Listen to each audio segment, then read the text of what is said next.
Hello, this is Morel Bernard with the continuation of the story, Secret Adversary. Last words were that, with a sigh, she sat up, with her eyes still wild and frightened. It's all right. Don't be afraid, my child. You're quite safe. Her breath came more normally, and the colour was returning to her cheeks. Sir James looked at Tuppence quizzically. So you're not dead, Miss Tuppence, any more than Tommy, boy of yours, was. The young adventurers take a lot of killing, boasted Tuppence. So it seems, said Sir James dryly. Am I right in thinking that the joint ventures ended in success? And that this, he turned to the girl on the couch, is Miss Jane Finn? Jane sat up. Yes, she said quietly. I am Jane Finn. I have a lot to tell you. When you are stronger. No, now. Her voice rose a little. I shall feel safer when I've told everything.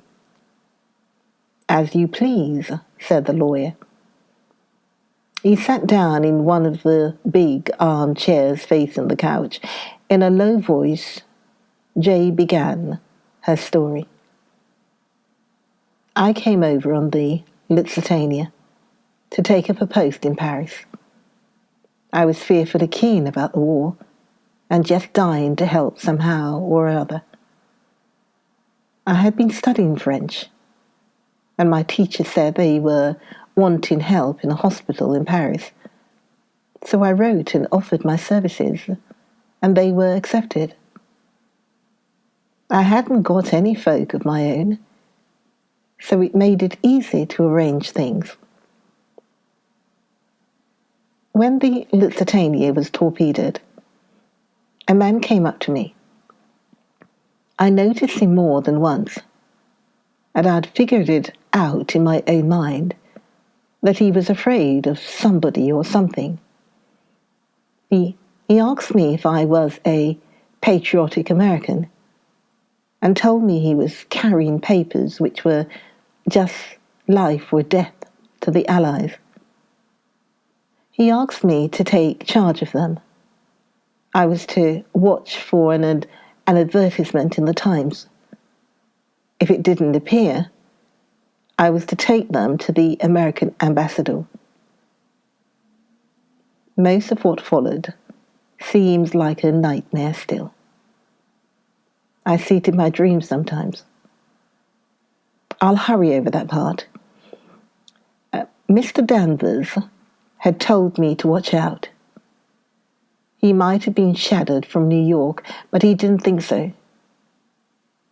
At first I had no suspicions, but on the boat to Holyhead, I began to get uneasy. There was one woman who had been very keen to look after me and chum up with me generally, a Mrs. Vandermeyer. At first I'd been only grateful to her for being so kind to me, but all the time I felt there was something about her I didn't like. And on the Irish boat, I saw her talking to some queer-looking men, and from the way they looked, I saw that they were talking about me. I remember that she'd been quite near me on the Lusitania when Mr. Danvers gave me the packet. And before that, she'd tried to talk to him once or twice. I began to get scared, but I didn't quite see what to do. I had a wild idea of stopping at Holyhead and not going to London that day. But I soon saw that would be plumb foolishness. The only thing was to act as though I'd noticed nothing and hope for the best. I couldn't see how they could get me if I was on my guard. One thing I'd done already as a precaution was to rip open the oilskin packet and substituted blank paper, and then sewn it up again. So if anyone did manage to rob me of it, it wouldn't matter. What to do with the real thing worried me no end. Finally, I opened it out flat. There were only 2 sheets, and laid it between 2 of the advertisement pages of a magazine. I stuck the 2 pages together, round the edge with some gum or an envelope. I carried the magazine carelessly stuffed into the pocket of my ulster. At Holyhead, I tried to get into a carriage with people that looked all right, but in a queer way there seemed always to be a crowd around me, shoving and pushing me just the way I didn't want to go. There was something uncanny and frightening about it. In the end, I found myself in a carriage with Mrs. Vandermeyer after all. I went out into the corridor, but all the other carriages were full, so I had to go back and sit down. I consoled myself with the thought that there were other people in the carriage. There was quite a nice-looking man and his wife sitting just opposite. So I felt almost happy about it until just outside London. I'd leaned back and closed my eyes.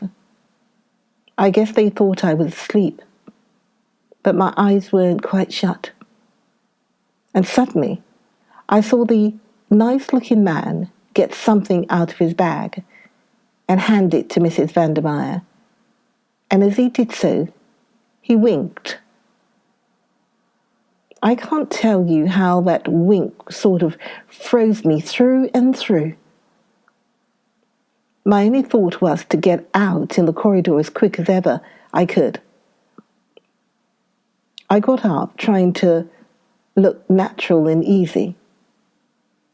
Perhaps they saw something, I don't know. But suddenly Mrs. Vandermeyer said, "Now," and flung something over my nose and mouth as I tried to scream. At the same moment, I felt a terrific blow on the back of my head. She shuddered. Sir James murmured something sympathetically. In a minute, she resumed. I don't know how long it was before I came back to consciousness. I felt very ill and sick. I was lying on a dirty bed. There was a screen round it, but I could hear 2 people talking in the room. Mrs. Vandermeyer was one of them. I tried to listen, but at first I couldn't take much in. When at last I did begin to grasp what was going on, I was just terrified. I wonder I didn't scream right out there and then. They hadn't found the papers. They'd got the oilskin packet with the blanks, and they were just mad. They didn't know whether I'd changed the papers or whether Danvers had been carrying a dummy message while the real one was sent another way. They spoke of... She closed her eyes, torturing me to find out. I'd never known what fear, really sickening fear, was before. Once they came to look at me, I shut my eyes and pretended to be still unconscious. But I was afraid they'd hear the beating of my heart. However, they went away again. I began thinking madly. What could I do? I knew I wouldn't be able to stand up against torture very long. Suddenly, something put the thought of loss of memory into my head. I mean, the subject had always interested me, and I'd read an awful lot about it. I had the whole thing at my fingertips. If only I could succeed in carrying the bluff through, it might save me. I said a prayer and drew a long breath. Then I opened my eyes and started babbling in French. Mrs. Vandermeer came round the screen at once. Her face was so wicked I nearly died, but I smiled up at her doubtfully and asked her in French where I was.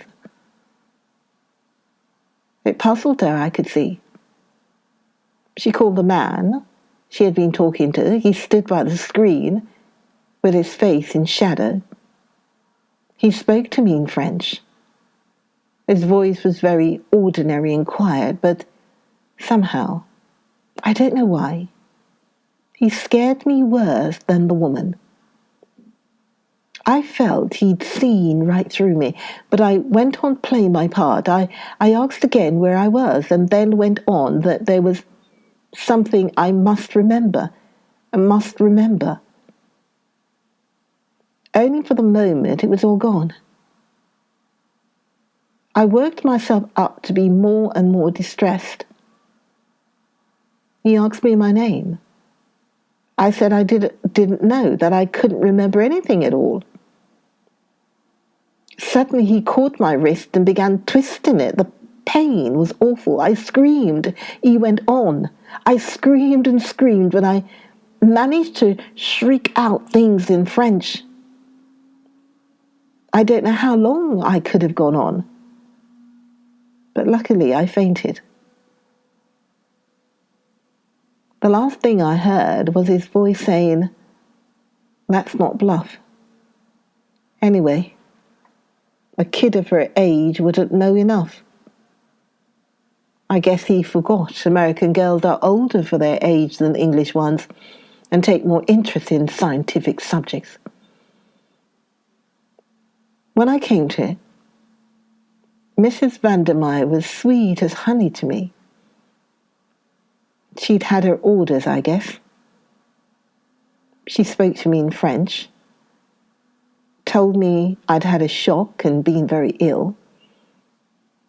I should be better soon. I pretended to be rather dazed, murmured something about the doctor having hurt my wrist. She looked relieved when I said that. By and by, she went out of the room altogether. I was suspicious still and lay quiet for some time. In the end, however, I got up and walked around the room, examining it. I thought that even if anyone was watching me from somewhere, it would seem natural enough under the circumstances. It was a squalid, dirty place. There were no windows, which seemed queer. I guess the door would be locked, but I didn't try it. There were some battered old pictures on the walls, representing scenes from Faust. Jane's two listeners gave a simultaneous "ah." The girl nodded. Yes, it was the place in Soho where Mr. Beresford was imprisoned. Of course, at the time I didn't even know if I was in London. One thing was worrying me dreadfully, but my heart gave a great throb of relief when I saw my ulster lying carelessly over the back of a chair, and the magazine was still rolled up in the pocket. If only I could be certain that I was not being overlooked. I looked carefully round the walls. There didn't seem to be a peephole of any kind. Nevertheless, I felt kind of sure there must be. All of a sudden, I sat down on the edge of the table and put my face in my hands, sobbing out, "Ah, mon Dieu, mon Dieu." I got very sharp ears. I distinctly heard the rustle of a dress and slight creak. That was enough for me. I was being watched. I lay down on the bed again. And by Mrs. Vandermeer brought me some supper. She was still sweet as they make them. I guess she'd been told to win my confidence.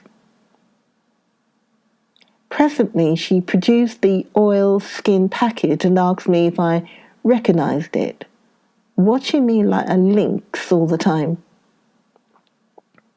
I took it and turned it over in a puzzled sort of way. Then I shook my head. I said that I felt I ought to remember something about it, that it was just as though it was all coming back, and then before I could get hold of it, it went again. Then she told me that I was her niece, and that I was to call her Aunt Rita. I did obediently, and she told me not to worry. My memory would soon come back. That was an awful night. I'd made my plan whilst I was waiting for her. The papers were safe so far, but I couldn't take the risk of leaving them there any longer. They might throw that magazine away any minute. I lay awake waiting until I judged it must be about 2 o'clock in the morning. Then I got up as softly as I could and felt in the dark along the left-hand wall. Very gently, I unhooked one of the pictures from its nail. Margarita with a casket of jewels. I crept over to my coat and took out the magazine and an odd envelope or two that I had shoved in. Then I went to the washstand and damped the brown paper at the back of the picture all round. Presently I was able to pull it away. I had already torn out the 2 stuck-together pages from the magazine, and now I slit them with their precious enclosure between the picture and its brown paper backing. A little gum from the envelopes helped me to stick the latter up again. No one would dream the picture had ever been tampered with. I rehung it on the wall, put the magazine back in my coat pocket, and crept back to bed. I was pleased with my hiding place. They'd never think of pulling to pieces one of their own pictures. I hoped that they'd come to the conclusion that Danvers had been carrying a dummy all along, and that in the end they'd let me go. As a matter of fact, I guess that's what they did think at first, and in a way it was dangerous for me. I learnt afterwards that they nearly did away with me, and there was never much chance of their letting me go. But the first man, who was the boss, preferred to keep me alive on the chance of my having hidden them and being able to tell where if I recovered my memory. Oh, they watched me constantly for weeks. Sometimes they'd ask me questions by the hour. I guess there was nothing they didn't know about the 3rd degree, but somehow I managed to hold my own. Oh, the strain of it was awful, though. They took me back to Ireland, and over every step of the journey again, in case I'd hidden it somewhere en route. Mrs. Vandermeer and another woman never left me for a moment. They spoke of me as a young relative of Mrs. Vandermeer's whose mind was affected by the shock of the Lusitania. There was no one I could appeal to for help without giving myself away to them. And if I risked it and failed, and Mrs. Vandermeer looked so rich and so beautifully dressed, that I felt convinced they'd take her word against mine and think it was part of my mental trouble to think myself persecuted. I felt that the horrors in store for me would be too awful once they knew I'd been only shaming. Sir James nodded comprehensively. Mrs. Vandermeyer was a woman of great personality. With that and her social position, she would have had little difficulty in imposing her point of view in preference to yours. Your sensational accusations against her would not easily have found credence. Yeah, that's what I thought. It ended in my being sent to a sanatorium at Bournemouth. I couldn't make up my mind at first whether it was a sham affair or genuine. A hospital nurse had charge of me. I was a special patient. She seemed so nice and normal that at last I determined to confide in her. A merciful providence just saved me in time from falling into the trap. My door happened to be ajar, and I heard her talking to someone in the passage. She was one of them. They still fancied it might be a bluff on my part, and she was put in charge of me to make sure. After that, my nerve went completely. I dared trust nobody. I think I almost hypnotized myself. After a while, I almost forgot that I was really Jane Finn. I was so bent on playing the part of Janet Vandermeyer that my nerves began to play me tricks. I became really ill. For months I sank into a sort of stupor. I felt sure I should die, and that nothing really mattered. A sane person shut up in a lunatic asylum often ends by becoming insane, they say. I guess I was like that. Playing my part had become second nature to me. I wasn't even unhappy in the end, just apathetic. Nothing seemed to matter. And the years went on. And then suddenly things seemed to change. Mrs. Vandermeyer came down from London. She and the doctor asked me questions, experimented with various treatments. There was some talk of sending me to a specialist in Paris. In the end, they did not dare risk it. I overheard something that seemed to show that other people, friends, were looking for me. I learned later that the nurse who had looked after me went to Paris and consulted a specialist, representing herself to be me. He put her through some searching tests and exposed her loss of memory to be fraudulent. But she had taken a note of his methods and reproduced them on me. I dare say I couldn't have been deceived the specialist for a minute. A man who has made a lifelong study of the thing is unique. But I managed once again to hold my own with them. The fact that I had not thought of myself as Jane Finn for so long made it easier. One night, I was whisked off to London at a moment's notice. They took me back to the house in Soho. Once I got away from the sanatorium, I felt different, as though something in me that had been buried for a long time was waking up again. They sent me in to wait on Mr. Beresford. Of course, I didn't know his name then. I was suspicious. I thought it was another trap. But he looked so honest. I could hardly believe it. However, I was careful in all I said, for I knew he could be overheard.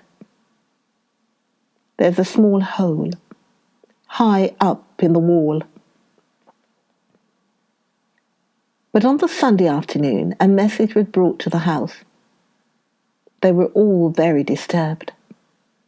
Without their knowing, I listened. Word had come that he was to be killed. I needn't tell the next part, because you know it. I thought I'd have time to rush up and get the papers from their hiding place, but I was caught. So I screamed out that he was escaping, and I said I wanted to go back to Margaret. I shouted the name 3 times very loud. I knew the others would think I meant Mrs. Vandermeyer, but I hoped it might make Mr. Beresford think of the picture. He'd unhooked one of the first day. That's what made me hesitate to trust him. She paused. Then the papers, said Sir James slowly, are still at the back of the picture in that room? Yes. The girl had sunk back on the sofa, exhausted with the strain of the long story. Sir James rose to his feet. He looked at his watch. Come, he said. We must go at once. Tonight? Queried Tuppence, surprised. Tomorrow may be too late, said Sir James gravely. Besides, by going tonight, we have the chance of capturing that great man and super criminal, Mr. Brown. There was dead silence, and Sir James continued. You have been followed here, not a doubt of it. When we leave the house, we shall be followed again, but not molested, for it is Mr. Brown's plan that we are to lead him. But the Soho house is under police supervision night and day. There are several men watching it. When we enter that house, Mr. Brown will not draw back. He will risk all, on the chance of obtaining the spark to fire his mind. And he fancies the risk not great, since he will enter in the guise of a friend. Tuppence flushed, then opened her mouth impulsively. But there's something you don't know, that we haven't told you. Her eyes dwelt on Jane in perplexity. What is that? Asked the other sharply. No hesitation, Miss Tuppence. We need to be sure of our going. But Tuppence, for one, seemed tongue-tied. It's so difficult, you see. If I'm wrong, oh, it would be dreadful. She made a grimace at the unconscious Jane. Never forgive me, she observed critically. You want me to help you out, eh? Yes, please. You know who Mr. Brown is, don't you? Yes, said Sir James gravely. At last I do. At last? Queried Tuppence doubtfully. Oh, but I thought... She paused. You thought correctly, Miss Tuppence. I have been morally certain of his identity for some time, ever since the night of Mrs. Vandermeyer's mysterious death. Ah, breathed Tuppence. For there we are up against the logic of facts. There are only 2 solutions. Either the chloral was administered by her own hand, which theory I reject utterly, or else, yes, or else it was administered in the brandy you gave her. Only 3 people touched that brandy. You, Miss Tuppence, I myself, and one other, Mr. Julius Herschmeyer. join me. Join me, Morale Bernard. Join me. And by the way, please subscribe to Study Coach UK channel. Please subscribe and please share with others. But join me for the next video, the next episode, next video of Secret Adversary. I'll see you then. Take care. Bye.